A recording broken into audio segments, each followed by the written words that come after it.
Athens is a brilliant sapphire stone on the rain-cold earth. The Greek poet was not being carried away with admiration when he crafted this verse. Kostis Palamas knew very well that Athens was the cradle of Western civilization, the land of beauty, the city of light, the holy birthplace of the so many wise and great men.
Greece, 3,000 years of history and civilization. It appeared on this strip of the planet quite early on, dispersing all over the Greek territory the traces of its presence as well as its creative spirit. Thus, ancient Greek civilization, from Athena to Sparta, from Corinth to Vergina, and from Delfi to Olympia, glittered and enlightened all the known world at the time.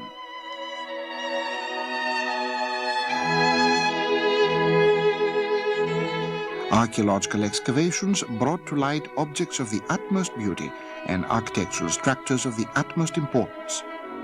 Above all, however, the civilization of that era demonstrates brilliant ideas, ideas which, despite the fact that they were formulated in the course of antiquity, they are still considered modern.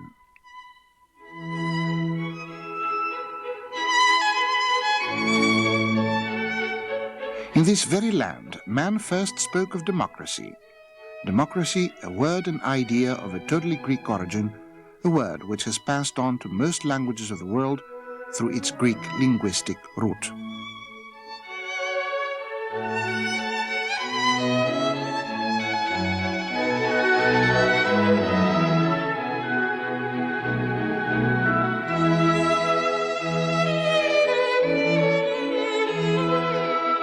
Ancient Greek spirit, a spirit expressed in all sectors of human creation, in art, in politics, in poetry, in science, in sports. A spirit expressed in a period, the equivalent of which is immensely difficult to trace back through the course of global history.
The Athens Acropolis, this here sacred rock, represents all the eras of this city.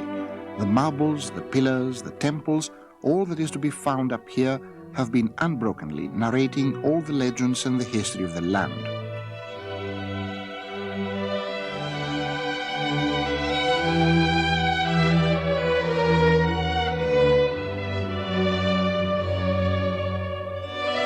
The marble Doric columns, rising up high from the sacred Acropolis rock, in a solid and imperious manner, right in front of our eyes, used to support the lusciously ornamented cornice and pediment of the propylaea building.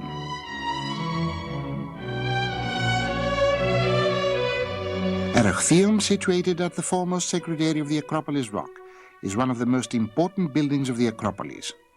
The perostasis bearing the renowned caryatids stands on the southern side of the nave. They stand reposefully with a jaunty air while their robes caress their figures as if they were alive.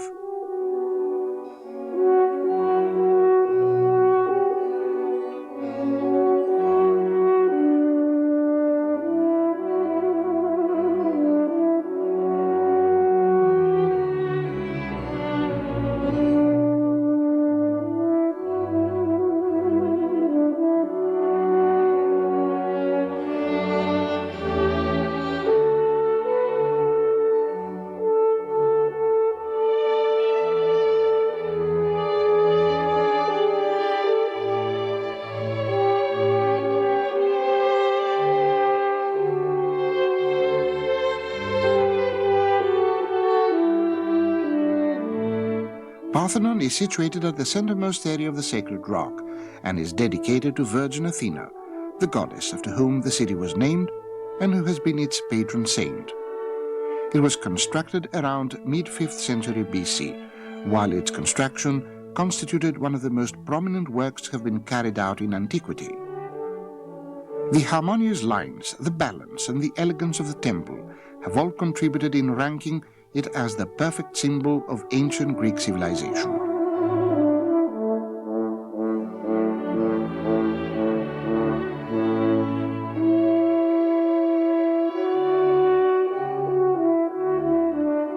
The small Acropolis Museum hosts some of the sculpture which adorned the temples of the Holy Rock.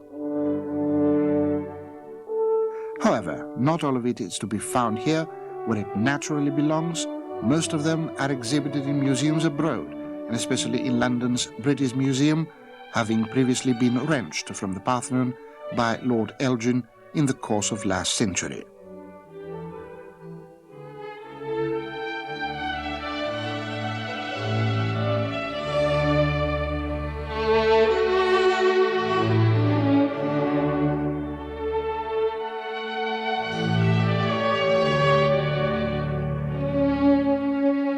Acropolis's sculpted art, originating from the different phases the temple underwent, represents ancient Greek sculpture from the archaic to the classical period. The sculpted works of a famous sculpture laboratory in Athens, led by Phidias, became widely known for the molding and the balance the shapes they portrayed possessed. Phidias was one of the most important sculptors of antiquity, the creator of most of Parthenon's sculpted works.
Sounio is one of Greece's most important capes from a historical and shipping point of view. The Athenians had built a strong wall around the Saunian rock, and on its rock the Greek spirit erected the Temple of Poseidon. Only 11 of its columns survived the ages standing up.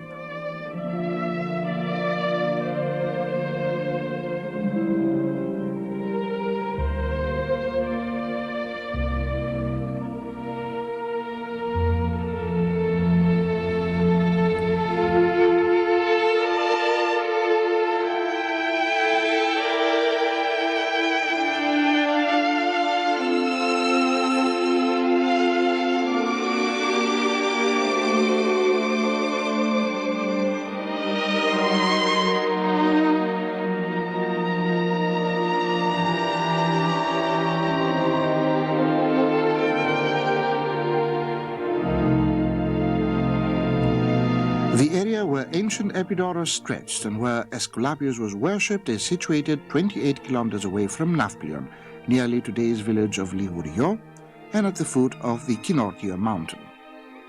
In each and every one of the ancient Greek theatres, one may distinguish three separate areas: the orchestra, where the performance took place, the stage, wherein the actors dressed and undressed, and thirdly, the kilon, the amphitheatre that is, the main theatre area, where the spectators sat, an area named after its shape.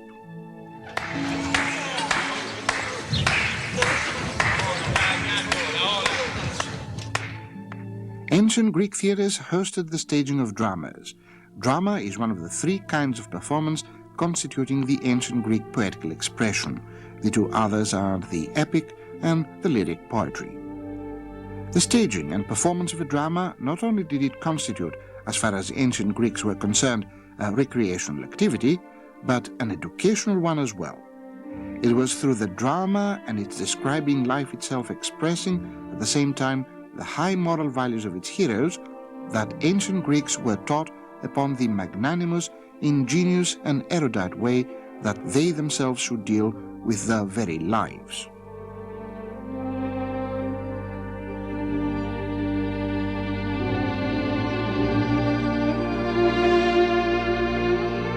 The Aesculapian theatre is the most prominent monument of Epidaurus and one of the most famous theatres of ancient Greek civilization. It is a grand structure of wondrous architectural conception and beauty, a structure entrancing visitors.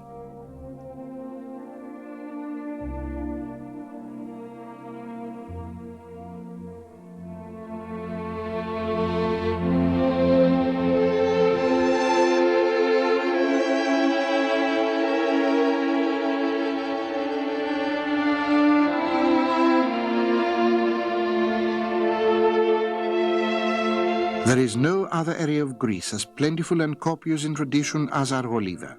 This is the reason Pindarus called it a heavenly home for Hera, which glitters with a myriad of virtues, the result of prominent works. The ancient civilization of Mycenae is still traceable on the mountainous area surrounding the valley, a valley full of myths and tradition. The above-mentioned civilization was named after Mycenae, as its traces were first detected within the area of which Mycenae stressed. The civilization of Mycenae reached its height between 1400 and 1100 BC. The visitor advancing towards the palace complex develops a great admiration for the Lion Gate, the main entrance to the archaeological site. The gate is crowned with the renowned, monumental, relieving triangle depicting two lions carved up on amygdaloid rock, standing on both sides of a pillar. Perseus is considered to be the founder of Mycenae, where lived powerful kings like Eurystheus, the one who presented Hercules with the 12 labors, and Atreus, first ancestor of one of the most prominent and tragic families of ancient Greek mythology. However, Agamemnon, who was son of Atreus and the one who led the Panhellenic campaign to Troy, was the most glorious of all the kings of Mycenae.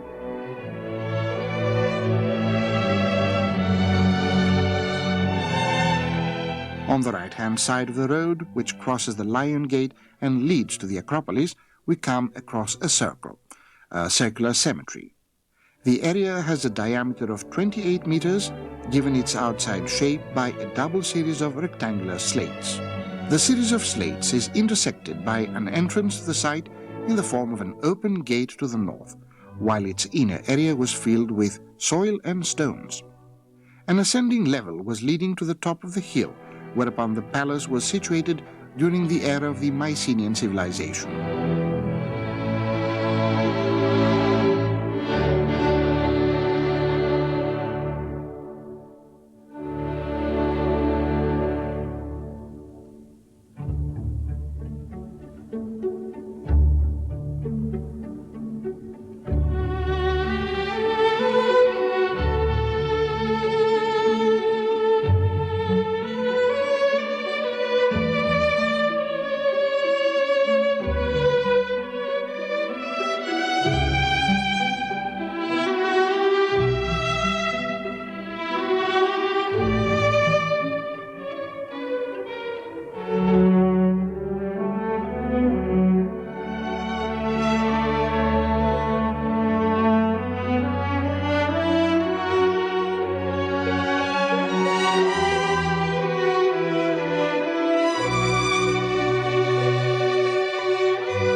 Mycenaean civilization declined in the course of antiquity and was finally brought to an end by the inhabitants of Argos between 468 and 463 BC. However, when Pausanias visited the site around 150 AD, the glorious walls along the Lion Gate still stood. Of the archaeological site of Mycenae, 9 tholoi are renowned the world over, all of which were constructed on the outer part of the Acropolis of Mycenae. The tholoi were constituted of an opening road and a burial chamber, the roof of which was vaulted. There were tombs preordained from the members of the royal family, and for all those who constituted the upper class of the time. The burial procedure was to be as follows. The dead was kept lying on a bier in an all-ceremonial manner, with all the funeral gifts lying around him. Following the above ceremony, the tomb was sealed, and in the front part of its opening, its so-called road, a funeral symposium took place. Whenever the tomb was needed for another burial, it was reopened and disinfected with smoke. The remnants of the former dead person were either pushed aside, buried, or placed in an adjacent chamber, where there one. Most probably, the prevailing notion at the time was that the spirit of the dead ceased to exist after his flesh rotted to nothingness. The above procedure accounts for the fact that on many occasions the relics of numerous tombs might be found accumulated in them, while the contents of a sole tholos might represent more than one burials. The largest and most awe-inspiring vaulted tomb is the so-called Treasure of Atreus. Its road's length is 36 meters, while its breadth is 6 meters. The tholos diameter is 14.5 meters, while it is 13.2 meters high. Its opening is 5.40 meters high. It was protected by a double door, as indicated by the holes of the tholos's threshold, which most probably were there to hold a certain kind of hinge or pivot.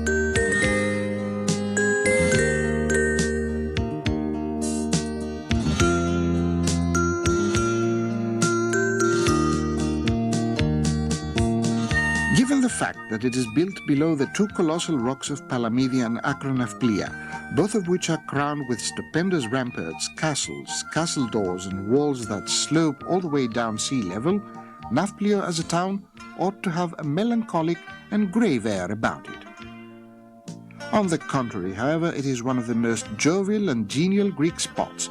Its harbour can embrace 600 vessels, while its picturesque and narrow back streets and alleyways, full of steps climbing up the rock, bring back to life memories of the past.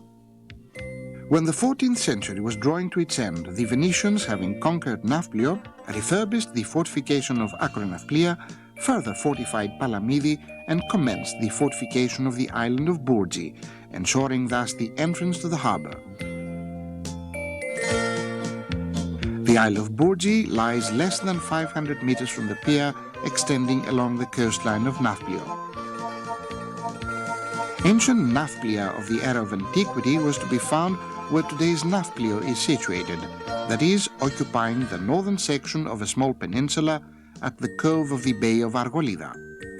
The southern section of the peninsula is but a rugged hill, 85 meters high, with its slopes facing the town being relatively gradual, whereas the ones looking out towards the sea being steeper. The Acropolis of ancient Nafplia was structured on top of this hill and was called Nafplia.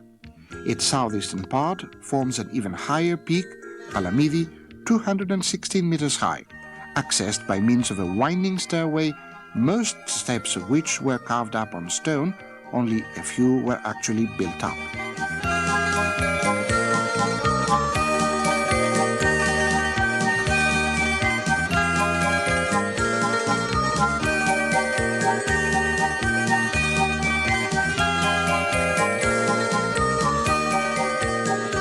The Venetian barracks, with its bow-shaped arches, still stand in an imperious way at the center of Nafplion alongside the Turkish mosque, situated near a barracks, a mosque, where the first Greek parliament assemblies were held. In between the two structures lay numerous multi-storied houses, ornamented with railed balconies and windows placed up high. The structuring of these houses commenced 150 years ago, when Nafplio was pronounced the first capital of Greece. In January 1828, Ioannis Kapodistrias disembarked at Nafplio, having previously been elected governor of Greece by the National Assembly, who had met at Trizina the previous year. Nafplio was then pronounced capital of the newly funded Greek state, instead of Aegina, which was to be pronounced capital in 1829. It was in this very city, and in 1831, that Kapodistrias was murdered by his political opponents right outside the city's church, while in January 1833, King Otto disembarked at the harbour of Nafplio, escorted by 36 foreign ships and a staff of numerous people in his train. It was in July of that very same year that decision was taken for Athens to become the capital of the Greek state, a transfer which took place in 1834.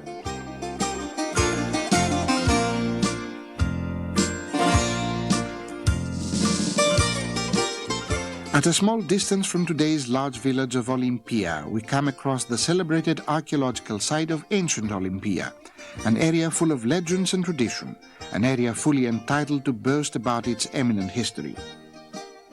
The Sacred Valley, despite the absence of the Pan-Hellenic celebrations and the fact that its sacred temples have been worn down by time, keeps on living quietly and peacefully. Its inherent beauty, alongside the radiance of its monuments, go on enrapturing today's visitors, reminding them of the paramount spirit of ancient Greeks.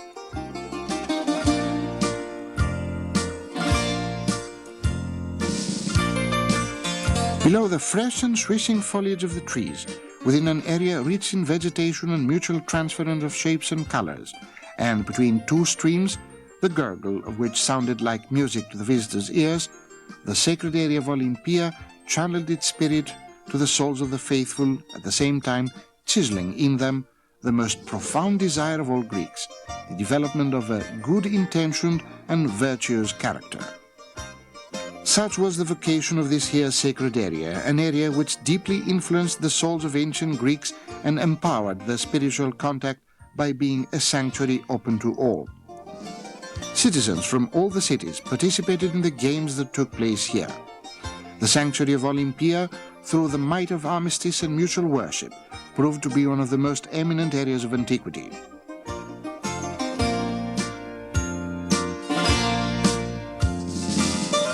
The Olympic Games became an institution in 776 BC. This fact, however, does not imply that throughout the ancient Greek world and before that date there existed no games.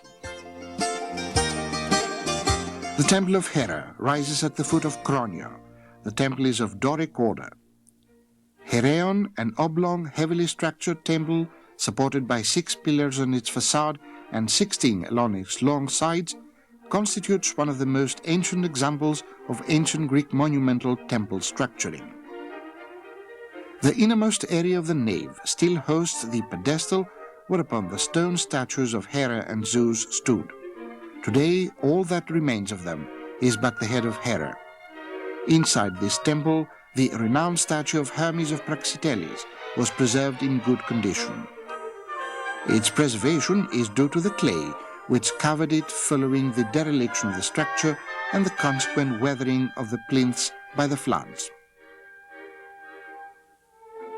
The archaic stadium, simply structured at the time and possessing no normal slopes, stretched alongside the roofed balcony of the Thesauruses, while its western narrow side, where the finish line was drawn, looked out towards the great altar of Zeus.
And it was then that the game started the gradual transformation into a worldly and social event and spectacle.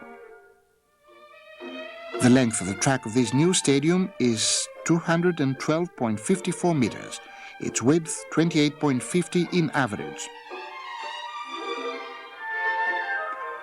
The slopes surrounded and encircled the track from all its 4 sides, possessing but a few stone benches reserved for the guests of honor.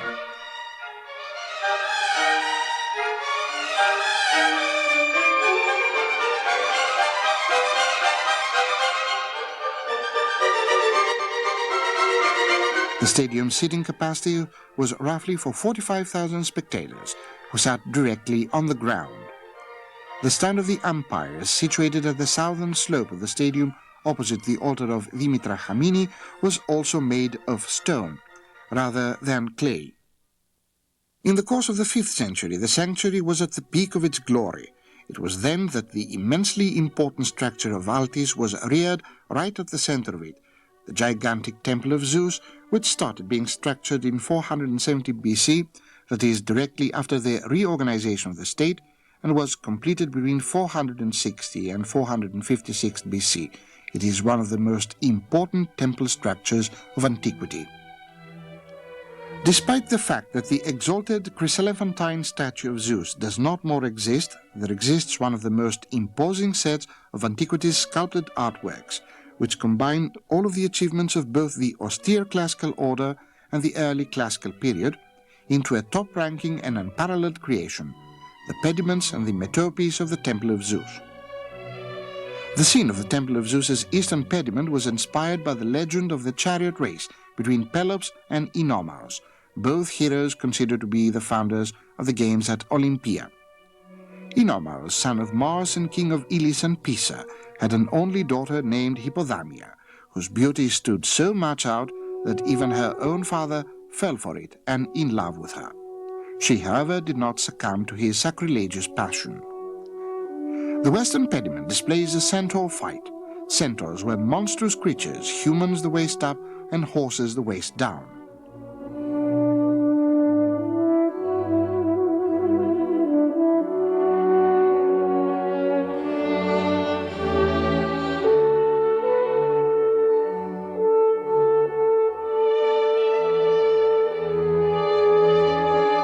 The scene on the above-mentioned pediment is totally different to the scene on the eastern one.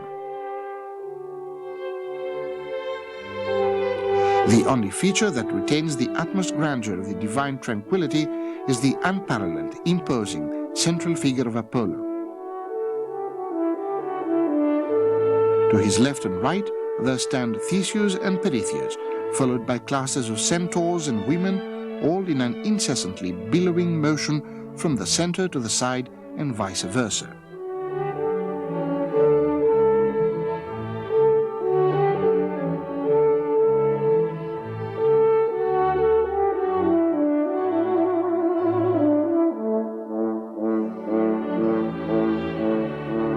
Olympia's copper exhibits possessed not only a quantitative superiority as far as ancient Greek weapons are concerned, but a qualitative one as well.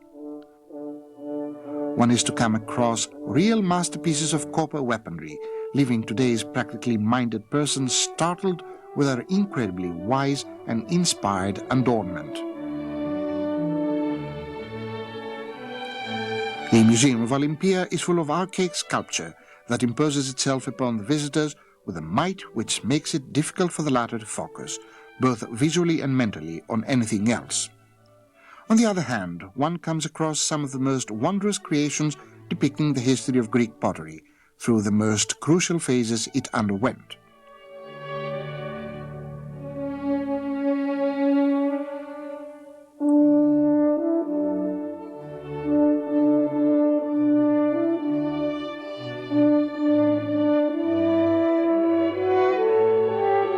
Probably the most renowned piece of all Greek sculpture, Hermes of Praxiteles, its fame stands so great that our presenting it seems rather futile.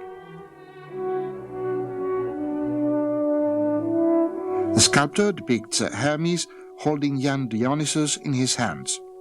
It looks as if Hermes was holding something else with the other hand, probably a bunch of grapes, showing it to Dionysus as he, in his turn, as if he were reaching out for it.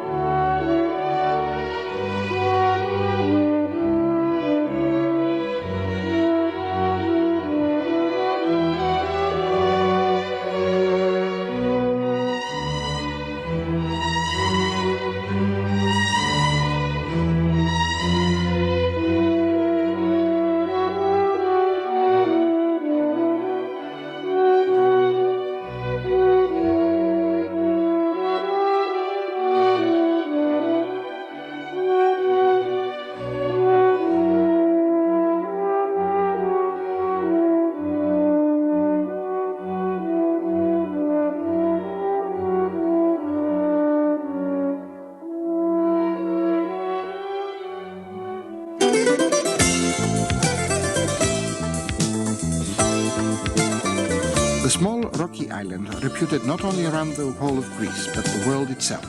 The picture of Hydra emerging from the horizon is a picture which may only be properly depicted either by the words of a poet or through the motion of an artist.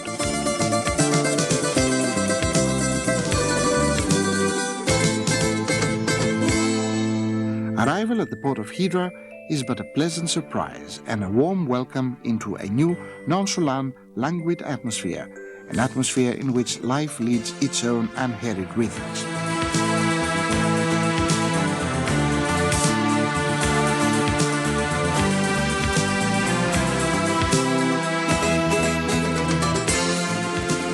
As soon as the ship anchors in the port, the first pleasant surprise comes from realizing the fact that there are no automobiles circulating in Hydra. Traditionally, transport of goods and people has been carried out with mules, thus turning one's arrival to the island into one's best introduction to stress-free holidays.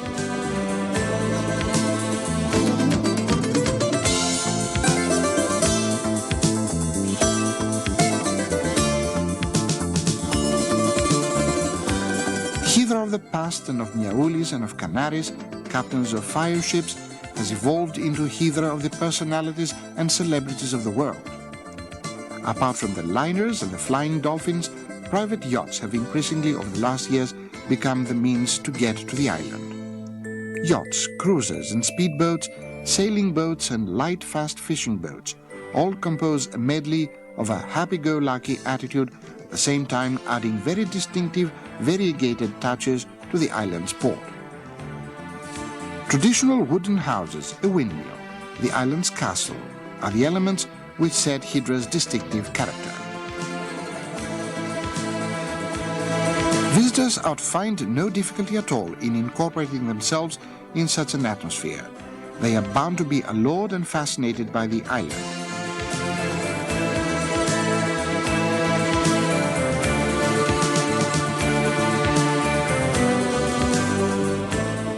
There are also amusing parts to it, a fact that the islands worldwide known for their beauty cats seem to agree with. On the other hand, there are aspects of it fully of elegance and finesse, as are the island's ascending cobblestone alleyways and their imposing arcades.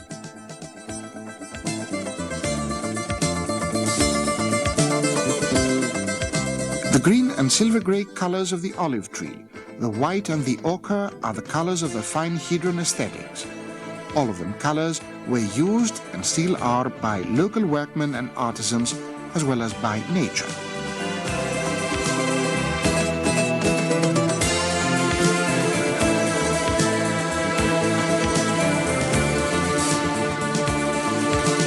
A panoramic view of the port leaves one with the same harmonious and tasteful impressions, even when one is looking at it from up high.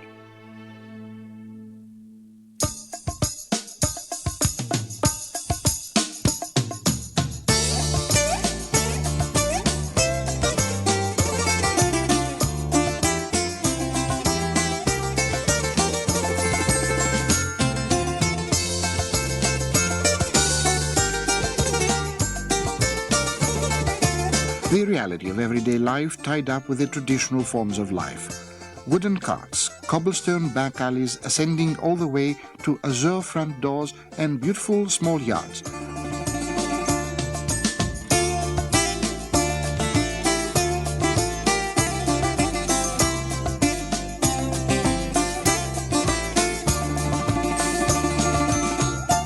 Whitewashed walls, steeples of the past, all provide the onlooker with the quality he is so extensively deprived of by living in today's large cities.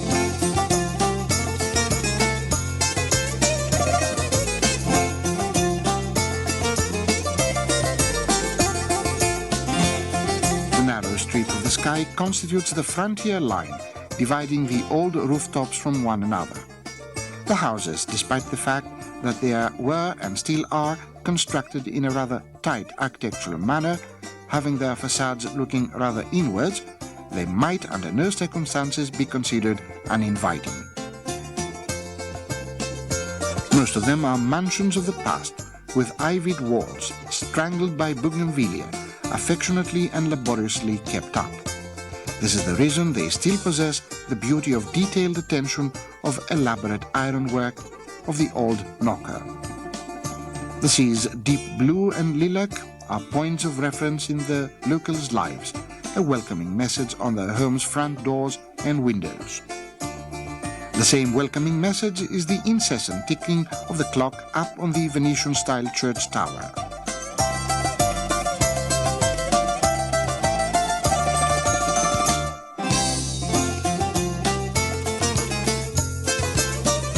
Prior to the 1821 rebellion against the Turks, the Temple of the Assumption of the Virgin was a monastery hosting monks.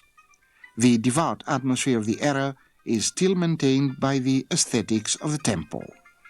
The tall bell towers have been perpetually bespeaking of such grace and grandeur. As one soon find out, it is right here that the harmony between animate and inanimate living beings and things, the undisturbed continuance of a proud past, are being preserved.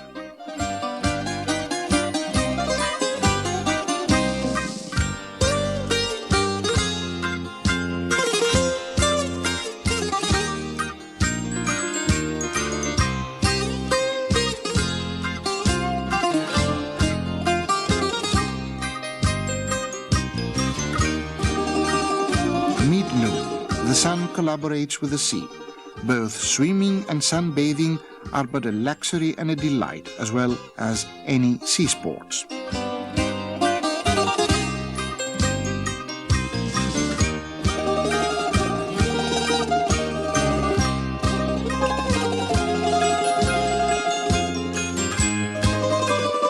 Looking from up high, it is obvious that Greek summer mid-noon lays down a more indolent and listless pace. The imposing rocks are succeeded by creeks full of fishing boats.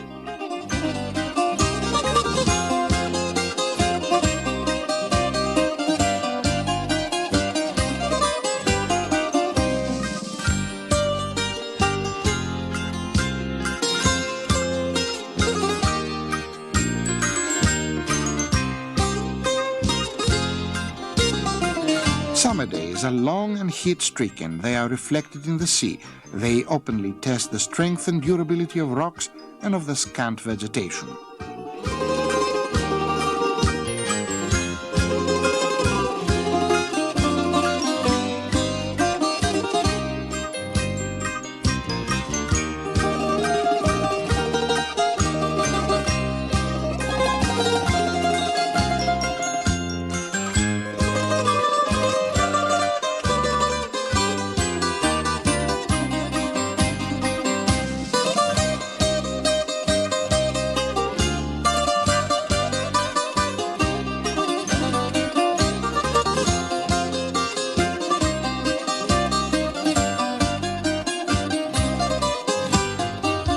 Sunset in Hydra is not simply another moment in the course of the day. It is a different, totally new and glorious way for one to perceive nature.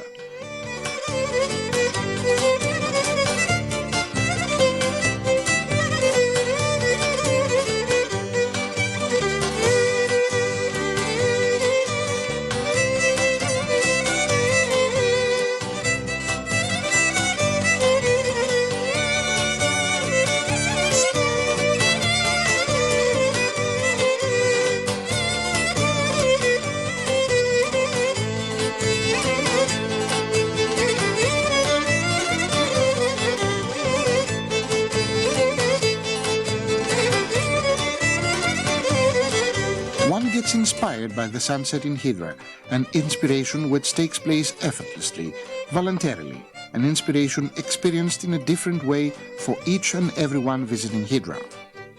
At a certain moment, the island's products capture its enchantment. Studded with small galleries, as it is, Hydra has been established as a meeting place for all forms of artistic expression.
Hydra's kayaks keep on providing the island with the necessities, as they have been doing for hundreds of years now.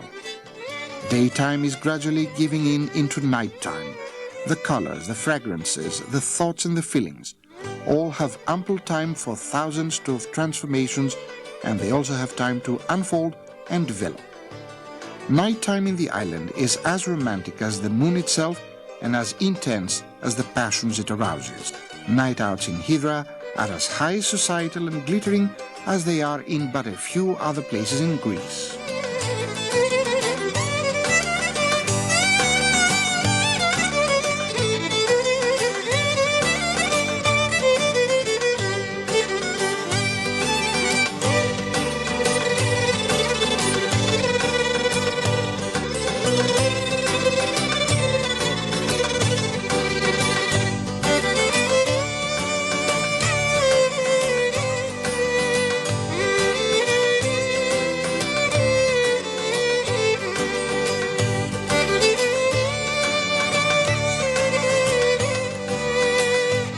The island of Spetses, located on the right-hand entrance to the Bay of Argolida, seemed to have emerged out of the sea. The sole remaining old cannon effectively concentrates all that the revolted air of the island symbolizes and stands for. To the background of these old cannons stands the old hotel, which in the course of its long history has hosted important individuals and celebrities and is being preserved as a monument of the island. The preservation of the statue of Bubulina, female captain of a fire ship in the times of the revolt against the Turks, constitutes a further proof of the respect for the ideas of a bygone but all-important era. Bubulina courageously confronted the destiny of her people and contributed in allowing Greeks of today to scan and survey the very same waters of the past, freed from any occupation.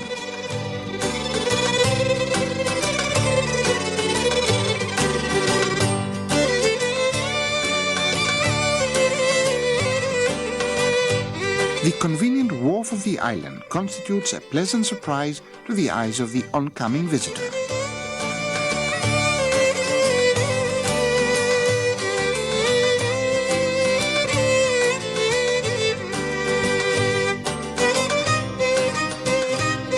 These horse-driven, well-looked-after dog carts and buggies are not simply the remnants of a peaceful and beautiful bygone era, but also the synonyms of an era of probably more intrinsic values, more humane contact with the environment.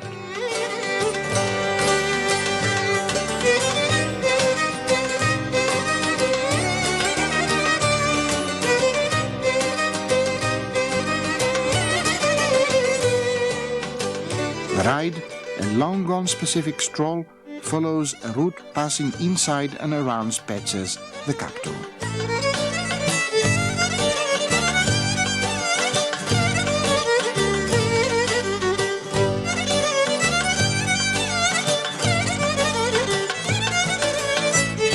In Spetses, the sea is synonymous to life in all its aspects. The possibilities to delight in it are numerous and well organized.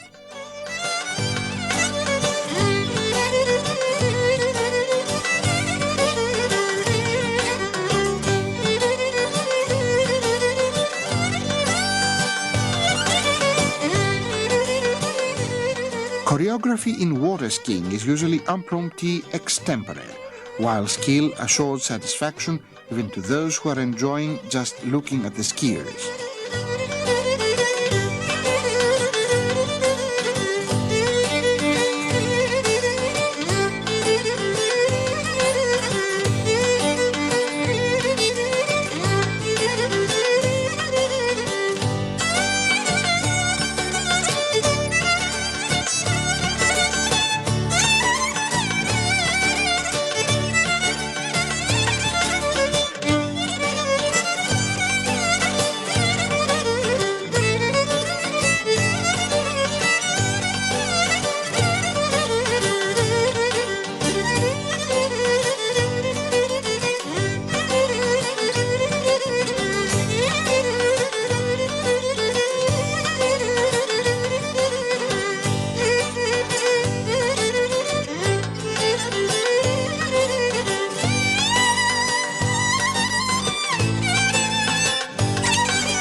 Tropical tints, canoes, windsurfing, water bicycles and humor are all either for rent or at anyone's disposal.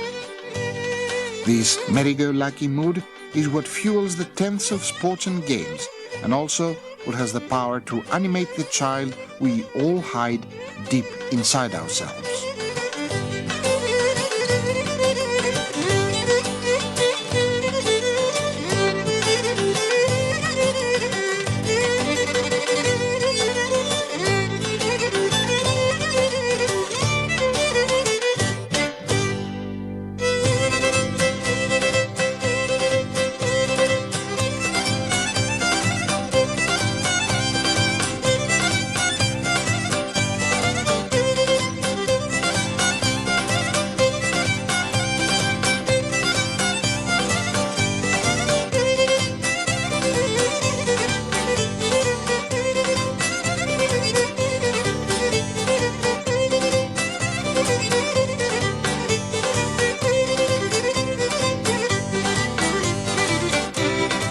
The sandy or pebbly waterfronts, all clean and well looked after, are properly equipped to fully satisfy the tourists enjoying their swim.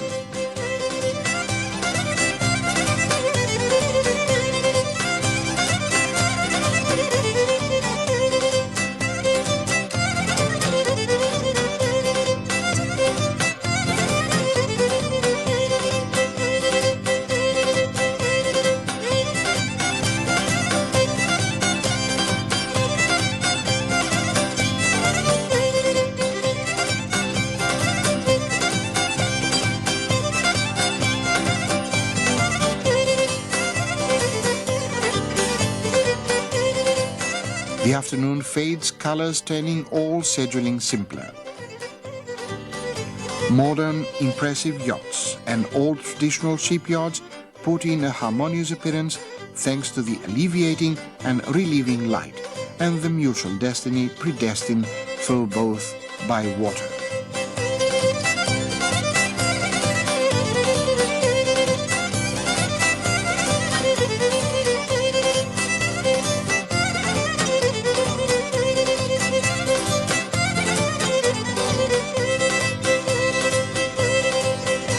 Life in Spetses for some is easier and indeed more qualitative.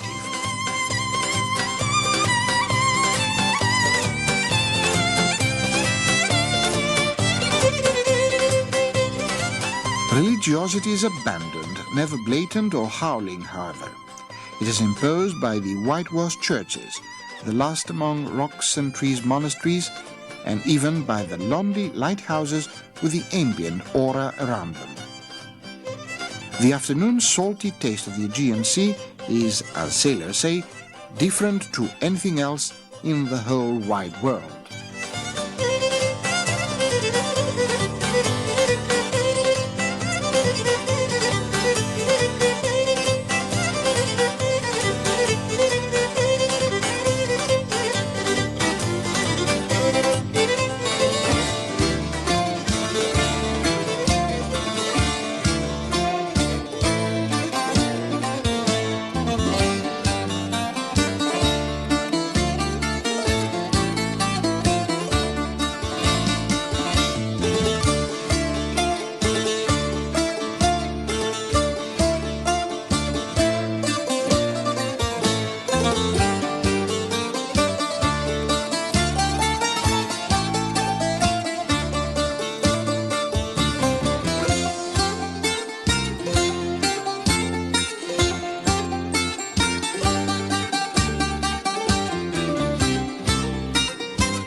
The island of Poros is situated almost next to Argolida of Peloponnese. It is a volcanic island which was formed by the coupling of the islands of Calabria and Spheria. The austere, almost severe beauty of Poros's coastline has been trademarked as part of the enchantment and the glamour of most Greek islands.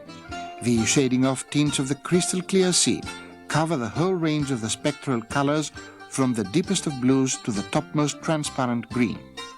The very small town of Poros itself, amphitheatrically built in shades of blue and white, tags along after the coastline's meandering. Its port hosts all sorts of moored vessels and crafts.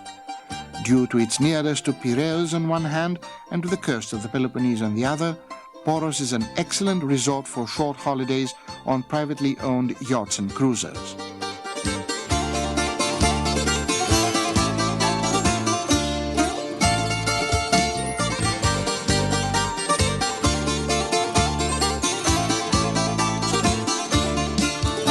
being friendly, rich in colors, and with a strong character of its own, Poros is adroit in fulfilling every wish and in hosting all sorts of activities.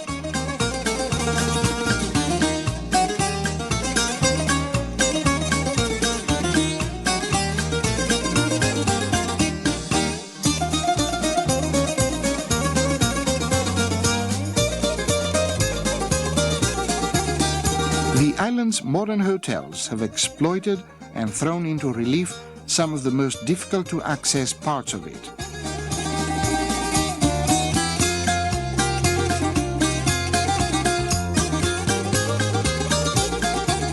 These hotels offer a multitude of ingenious opportunities for relaxation, sports, or both.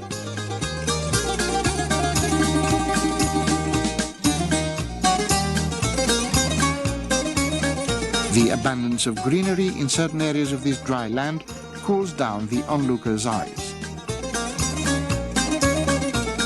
As far as luxurious yachts are concerned, Poros seems like a paradise full of little quiet creeks for them to run aground.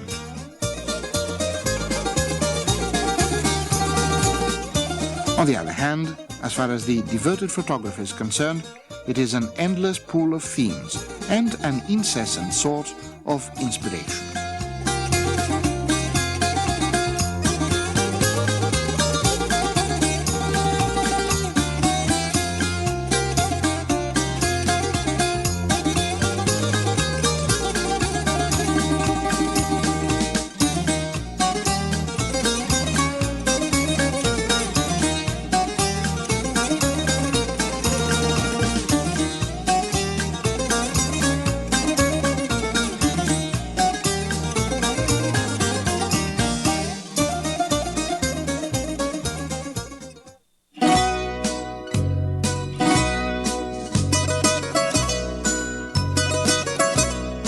The eyes embrace Aegina from the hill of Colonna, whereupon stands the distinctive pillar originating from the temple of Apollo. The temple has been a sanctuary since ancient times, and in particular since the 6th century BC. Myth has it that Aegina was named after the daughter of river Asopos, whom Zeus brought over to the automotive island, and later on, Zeus and the daughter of Asopos had Aeacos, who was crowned king of the island.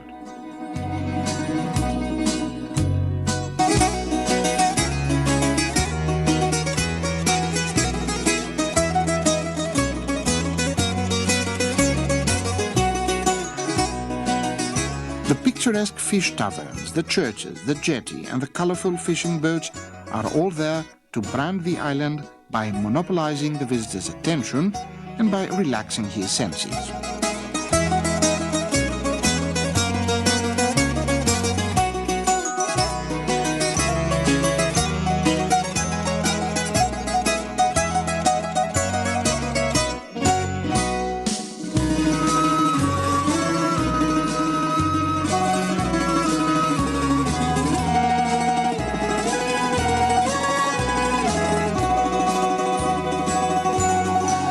Appetizing seafood snacks, generous flavors, and a variety of smells are some of the advantages enjoyed by one who is visitor to it.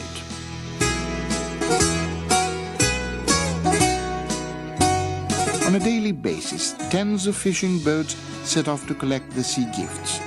Embarking on such a voyage is bound to lead to an unforgettable experience.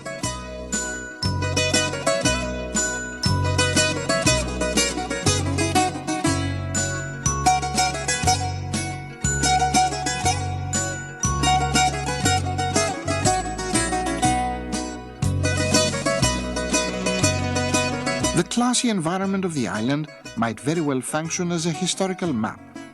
Neoclassical mansions, small churches built in accordance with the typical architecture of the Aegean Sea, and castles, the medieval influence of which is traceable.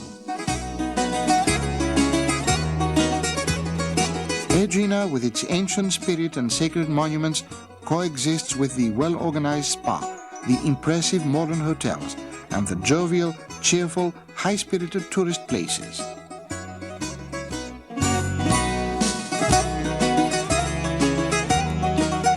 Aphea, an ancient goddess and patron saint of the island, Supposedly, she was ascending Elanio Mount to meet with her father Zeus over the Argosaronico Sea. Daughter of Zeus and Carmi, haunted by the unquenchable love for her by King Minos, she threw herself to the sea, swam all the way to Aegina, and hid inside the island's forest to keep safe from the king's desperate whims. And on the inside of this forest, she disappeared. It was there that the ancient inhabitants of Aegina built a sacred temple in 570 BC, which was destroyed in 510 BC. Because of its importance, in older times, the temple was considered to be the temple of Zeus or Athena.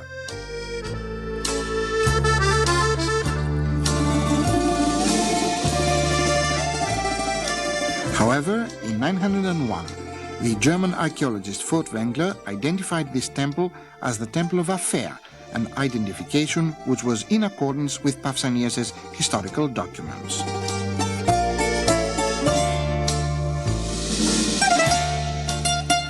The name derives its origin from the ancient word apha, meaning disappear, as was the case with the daughter of Zeus.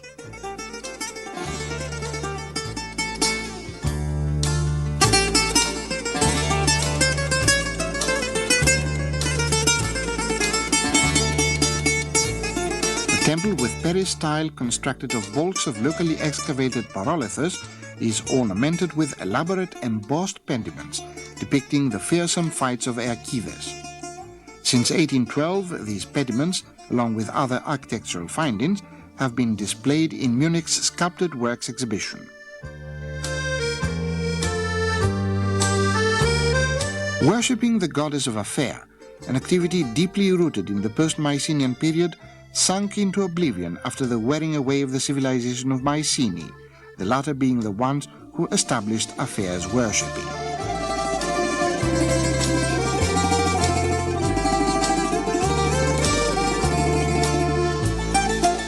Numerous clay idols depicting animals of breastfeeding women were found in the place of worship. The above idols are considered to be donations to a certain goddess of fertility.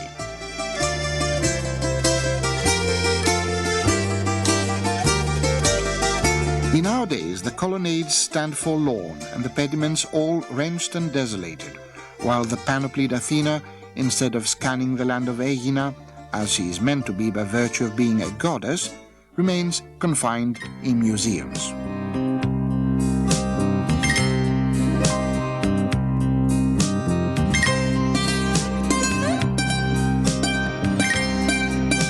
The atmosphere in the archaic walls is mystic, with echoing oracles. Aegina, and righteously so, was considered to be God's favorite area and an enchantress of the commoners.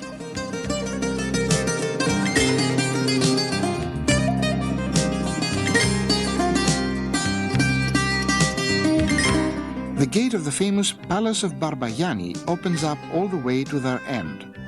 The home refuge of Ioannis Kapodistrias, the first governor of freed from Turkish occupation Greece, is an edifice of unique finesse and everlasting repose and composure.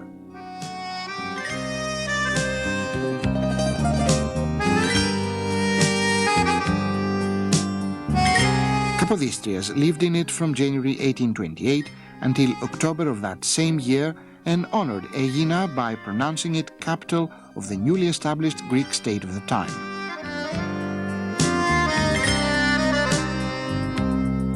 This palace served as the government house of freed Greece, while the first ever national mint operated inside this very mansion.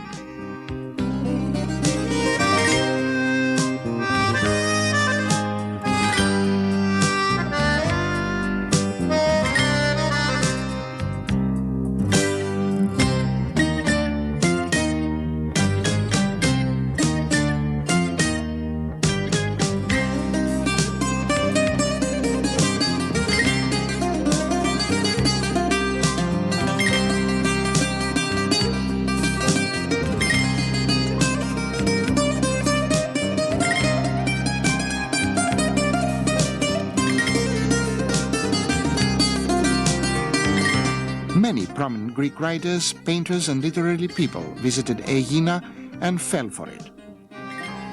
Inside this very temperate house, Nikos Kazantzakis wrote the life and adventures of Alexis Zorbas. The road passing by the house inside which such a piece of writing was put down in paper clearly defines the different eras.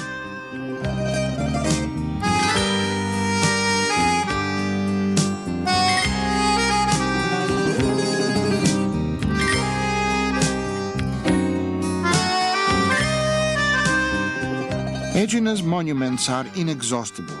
The beautiful, austere, traditional houses speak of fine, inherent aesthetics.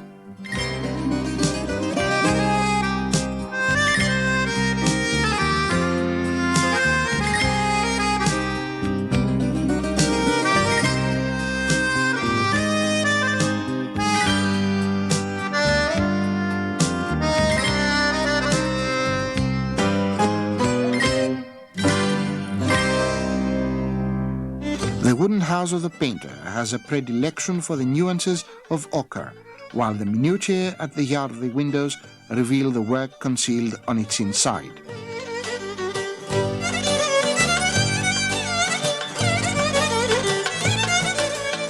Aegina treasures up in an awe-inspiring way the names of the great sculptors of antiquity, such as Anaxagoras, Lavkias, Smilis, Mychonas and others.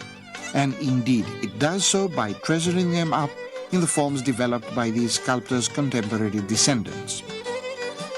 Wandering about Aegina constitutes an intense and incessant succession of impressions, a kaleidoscope of shapes and colors, a matchmaking of tastes and experience.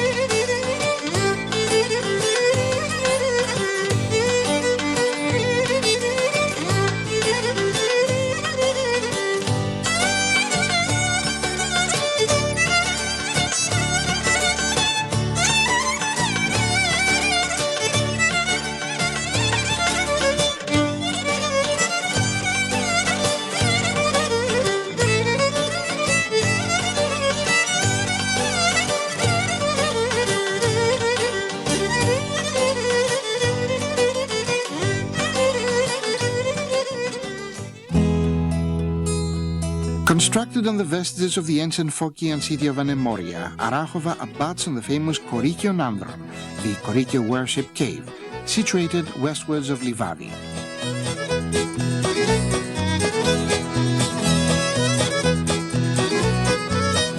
In historical times, due to its geographical position, the small city played an important role in rekindling the flame of revolt against the Turkish occupation of central Greece. The victories of General Karaiskakis against the Turks became legendary. Popular tradition has it that the victorious army commander named the city after the Arachova walnut trees which bloomed in the area. Arachova is the name of the walnut trees in the local dialect.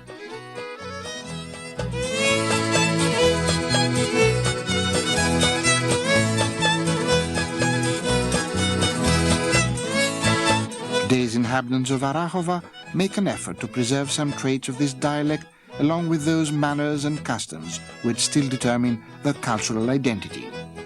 This effort, however, is becoming all the more difficult due to the swarming tourists from Athens and elsewhere, who find appropriate lodgings before making outings to the Parnassos mountains.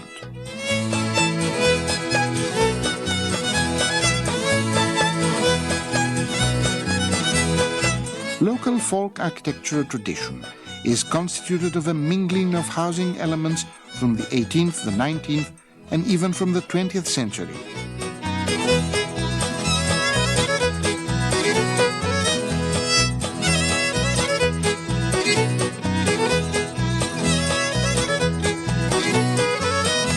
Stone-made houses with wooden ornamental facades, picturesque narrow alleyways and structures of a neoclassical order all compose the small city's character.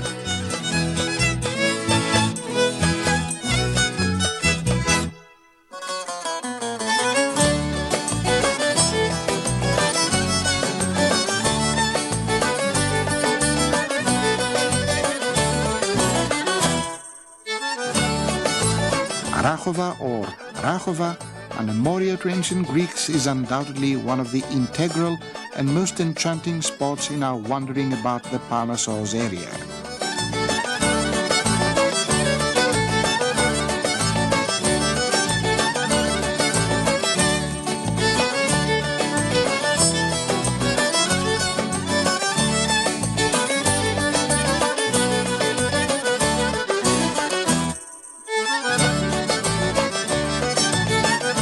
Parnassos Ski Center. Man's dynamism is in a constant effort of trying to tame the landscape, as the multicolored figures animating the ski slopes confirm. The needs of the crowds of fanatic skiers pouring in Parnassos and easily reaching the ski center by means of the carefully designed roads are well served by ultra-modern facilities comparable to the ones of other ski resorts in Europe. Parnassos constitutes an irresistible pole of attraction for groups of young people and families who are either already introduced to the delights of winter sports or eager to acquaint with them. The equipment of the ski center covers all needs and turns every exertion of personal effort easier.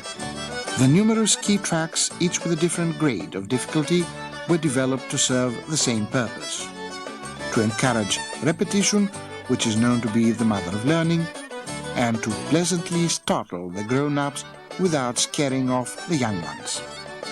The properly organized premises of the ski refuge are there to welcome you and to relieve you of the day's fatigue. The warmth, the proper service, and the delightful food are sure to pleasantly invigorate you either at the end or in the course of the day.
Sunbathing up here? Why not? The multicolored deck chairs, the intense sunlight, and the sea of snow right opposite you all call for it. The colors of war, the spot, and the group of friends to keep you company are for you to choose. Sand and rock, two inseparable acquaintances sharing for centuries now the historicity of Delfi. For years now, every morning, the same old sun gleams and shafts of sunlight have been opening a grievous ball on top of the familiar relics, which they first perceived as glittering temples burdened with glory. In ancient years, Delphi were considered to be the omphalos of the earth, the center of the universe, as you would speak of them today. Delphi, though, had been intensely culturally activated. The ancient temple of Delphi, with a sitting capacity of 5,000 people, staged performances of all the major artists of its era. It was constructed in the course of the 4th century, having been preserved until today in very good condition, while the excellent acoustics of it impressed the visitors. The first signs of reconciliation of peoples emerged right here in Delphi. Hope for a better world was given birth right where today's winged heralds of peace stand to rest.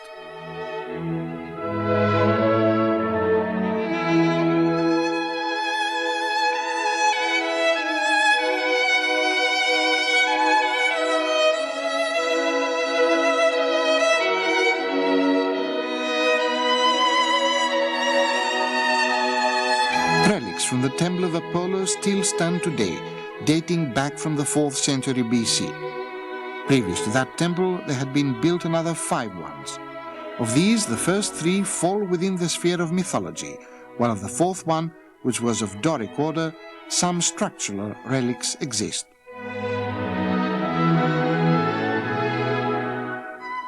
People from all over the then-known world arrived here to consult Pythia and to listen to her deliver her oracles. She sat in the Holy of the Holies of the temple, amid smoke coming out of the ground, and, having previously chewed on bay leaves, she would fall into a kind of trance, delivering the priests with ambiguous divination for the latter to convey them to the ones seeking her oracles. Time has respected nature, but not man-made structures. This is the reason that the most important findings of the numerous excavations are kept in the museum, whereat we are heading straight off.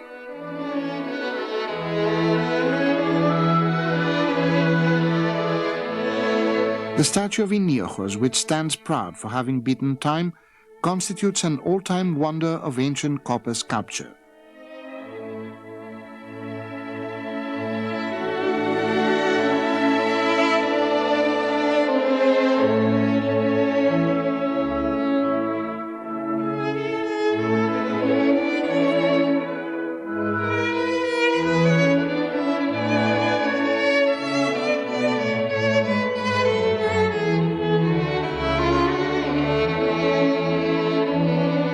The marble reproduction of the archaic omphalos, which was then considered to be the center of the earth, lends to the museum its very own imposing presence in the trumpet call of ancient Greek spirit.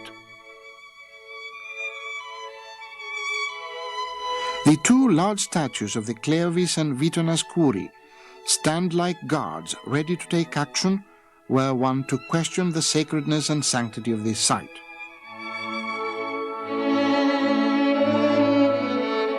The stern, elephantine face of Artemis, crowned with a golden diadem. Golden engravings, seeming to have just been engraved by experienced artists of today, are a stirring witness to the artful way in which ancient Greeks passed their works on to eternity.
Meteora, the state of angels, constitute the second largest and most important, second to Mount Athos, monastic complex on Greek soil.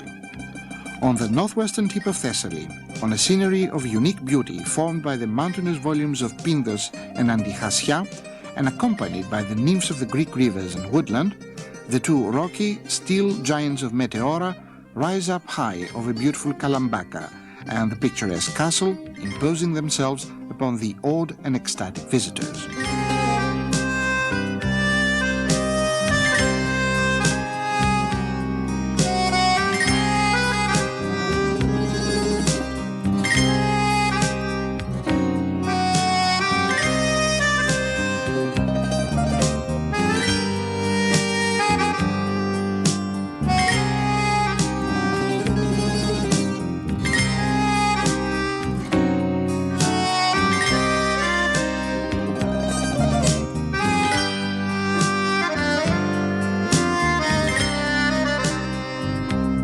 More than 20 monasteries, swarmed up on top of the heavenly carved rocks, constitute the monastic rock city of Meteora.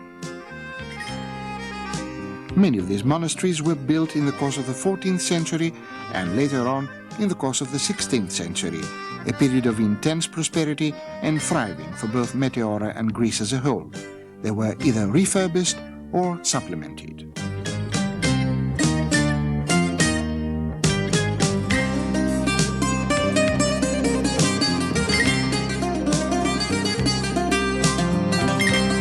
The sun rays are transformed into stars and the sea into dark sky. Galaxidi reached its highest peak between the 16th and the 19th century. The reason for such a peak was its commercial fleet consisting of 475 vessels. Later on, and as steam-powered railroad agents took over cargo transport and the Corinth Canal was opened up, ship owners from Galaxidi were totally ruined. Still today, however, the city of Galaxidi retains reminiscences and recollections of that era.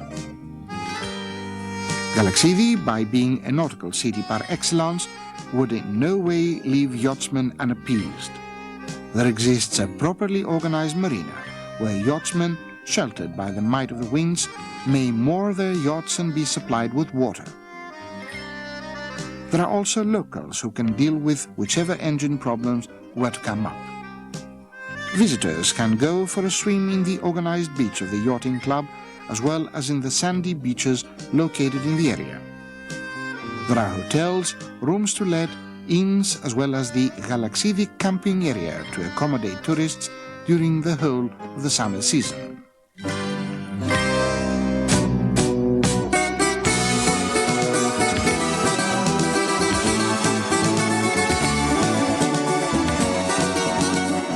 And thus ends our tour of beautiful Greece. We hope you had a good time in this trip and that you will come to visit the land of Socrates and Plato, the land of the immortal Greek spirit.